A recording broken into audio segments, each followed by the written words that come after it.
युधिष्ठिर जात कन्या नकुले न विवाहित सहदेवे न पूजित सा कन्या वरदा भवो। से जगज्जननी माँ आपण मानकर समस्तंकर मंगल विधान करंतु। नमस्कार बंधुगण, मु डॉक्टर सुजित कुमार पंडा मो यूट्यूब चैनल आस ज्योतिष शिखिबा कार्यक्रम को आपण मानकु स्वागत करुछि। आजिर प्रसंग रहिछि जातक बा जात व्यक्ति किभली धनी हेबे। अवश्य यह पूर्वर विभिन्न प्रसंग रे आमे आलोचना करिछे धनजोग संपर्क रे।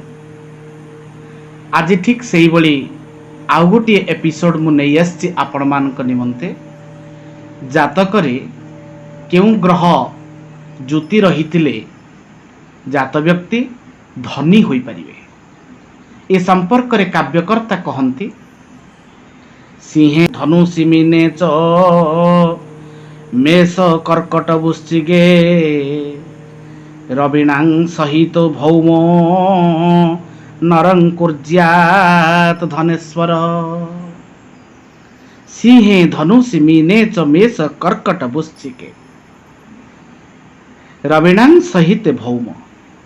जदि रवि एवं भौम अर्थात मंगल एई उभय ग्रहंकर ज्योति रहिथिबो केउ केउ गृह रे ना सिंह राशि रे, धनु राशि रे, मीन राशि रे, मेष राशि रे, कर्कट राशि रे किंबा वृश्चिक माने बिच्छा राशि रे एही स्थान मानंकरे जदि सूर्यंक सहित बा रविंक सहित मंगलंकर अवस्थिति रहिथिबो बा ज्योति रहिथिबो जाहाको आमे कहू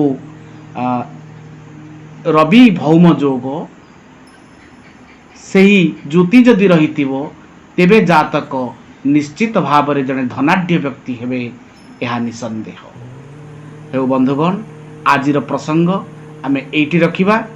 आगामी दिन में अन्य कोनोसी गुरुत्वपूर्ण प्रसंग को आलोचनार परिसरभुक्त करिबा। मु रहुछि। नमस्कार।